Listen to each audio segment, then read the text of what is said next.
Hello everyone, my name is Avisafa Almeida.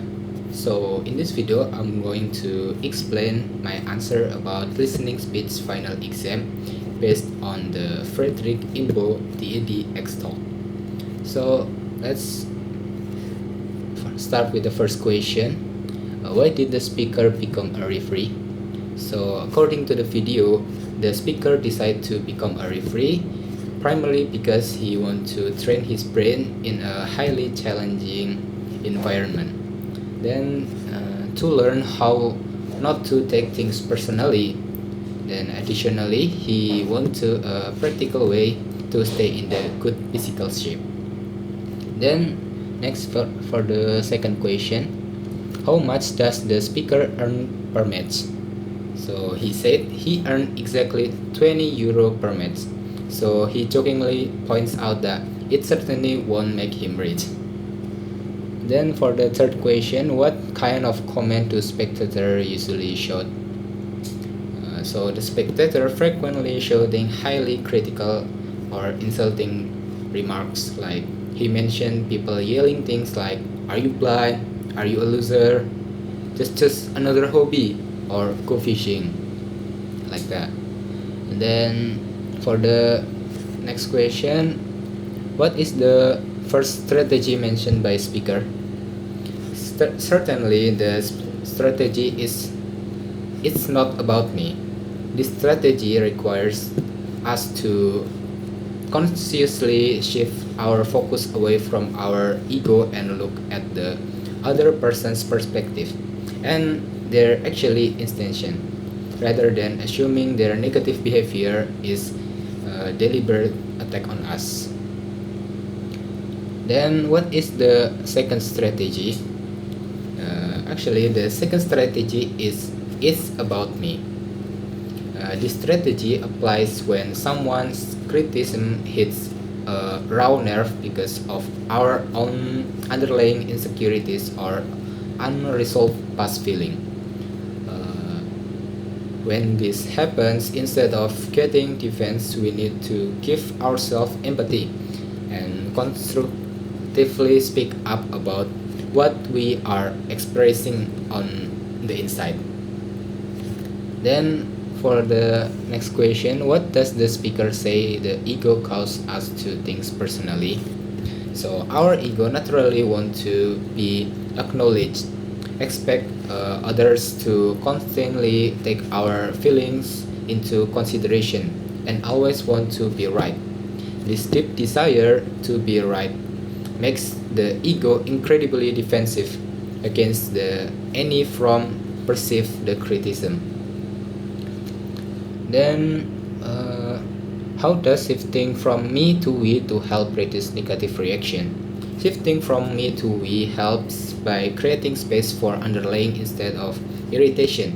When we step back, consider what stress or needs others person might be dealing with, we realize their reaction is entirely about them, not personal assault on our character.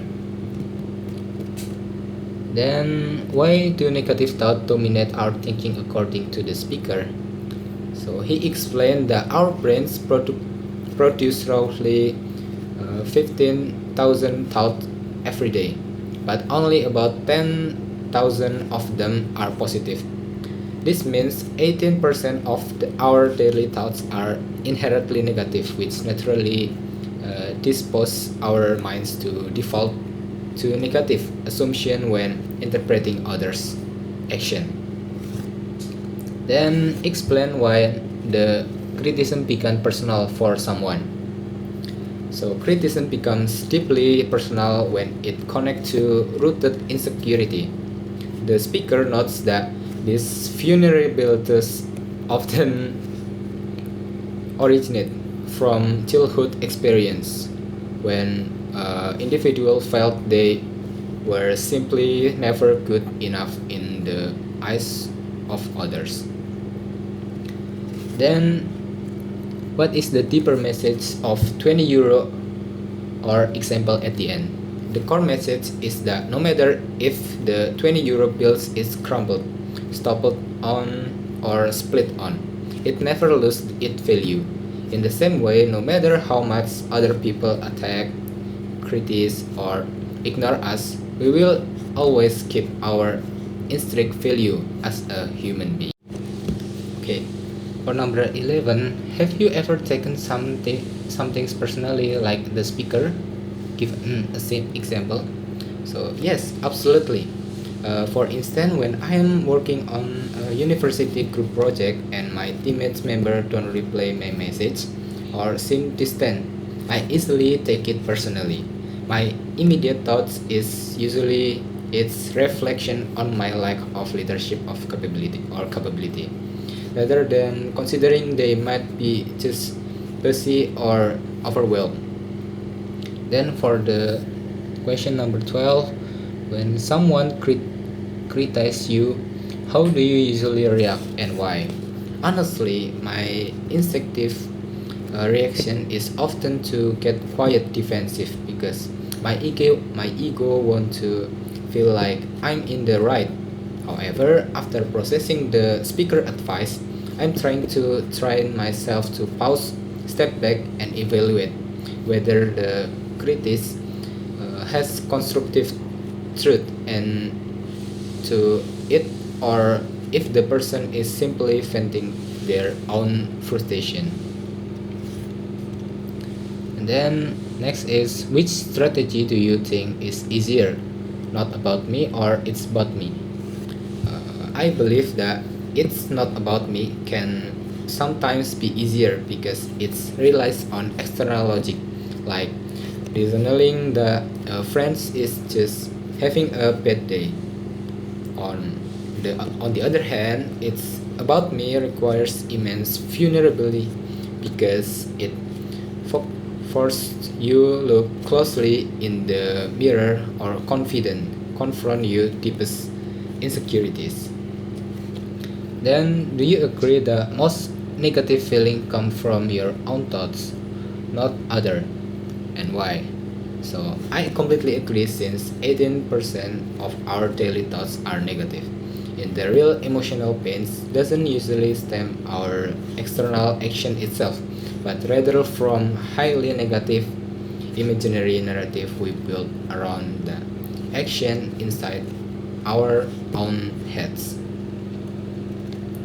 Then, how can this talk help you in the daily life, like school, friends, or family? So it's incredibly practical. It will help me negative stressful group assignment without getting resentful, handle misunderstanding with my friends and family more calmly, and protect my mental energy not by baper or taking things too hard over situation I cannot control. Baik, mari kita lanjut.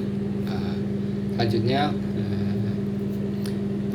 pertanyaan nomor 1. Saya menggunakan AI ini aplikasi speech to text karena mendengarkan audio bahasa Inggris secara manual membutuhkan waktu yang terlalu lama. Untuk ini saya sangat tidak setuju. Lalu jawaban yang kedua, membuat ringkasan listening menggunakan AI jauh lebih mudah daripada harus mendengarkan audio berkali-kali. Menurut saya tidak setuju dengan pernyataan ini. Lalu untuk ketiga, tujuan utama saya menggunakan AI dalam tugas listening adalah agar segera mendapatkan nilai yang bagus, bukan untuk melatih telinga saya. Ini juga saya sangat tidak setuju. Nomor 4, mengapa saya merasa kemampuan mendengarkan listening saya tidak berkembang karena terlalu sering mengandalkan AI. Kalau sering menggunakan AI, iya, jadi tidak berkembang, jadi saya sangat tidak setuju. Yang kelima, ketika tidak memegang HP atau aplikasi AI, saya merasa kesulitan dan bingung memahami percakapan bahasa Inggris secara langsung. Saya sangat tidak setuju. Lalu nomor 6, saya sadar bahwa penggunaan AI telah mengurangi konsentrasi dan fokus saya saat sesi listening. Saya setuju. Lalu untuk pertanyaan terbuka. Baik, untuk pertanyaan pertama, bagaimana Anda memandang masa depan kemampuan bahasa Inggris Anda jika terus bergantung pada cara ini? Secara jujur, jika saya terus bergantung pada AI sembarangan dan membiarkan diri saya benar-benar bergantung sepenuhnya pada teknologi ini, saya memandang masa depan saya atau kemampuan bahasa Inggris saya, khususnya di skill listening ini, akan sangat terancam. Telinga saya pasti akan menjadi malas karena selalu dimanjakan oleh transkrip yang instan. Namun dalam konteks belajar saat ini, saya tidak melihat penggunaan AI sebagai sebuah ketergantungan, melainkan sebagai bentuk strategi efisiensi. Saya memanfaatkan aplikasi speech to text hanya untuk mempermudah saya dalam urusan teknis, seperti menyusun ringkasan agar tugas lebih cepat selesai. Sementara itu, proses esensial seperti melatih kepekaan telinga masih saya lakukan dengan cara yang tradisional, seperti mendengarkannya secara langsung. Selama saya bisa melatih dalam membatasi penggunaan AI ini, saya optimis bahwa kemampuan bahasa Inggris saya di masa depan akan tetap berkembang. Lalu untuk pertanyaan nomor 2, apakah Anda merasa esensi belajar Anda telah hilang? Jelaskan dengan detail. Jadi menurut pandangan saya, itu tidak ya. Saya merasa esensi belajar saya belum hilang. Bagi saya pribadi, esensi utama dari belajar bahasa Inggris atau listening ini, khususnya di jurusan pendidikan bahasa Inggris, adalah melatih ketajaman pendengaran dan memahami maksud tersirat dari sebuah percakapan. Karena niat utama saya di kuliah ini adalah untuk benar-benar menguasai keahlian tersebut, bukan sekedar mengejar nilai yang instan.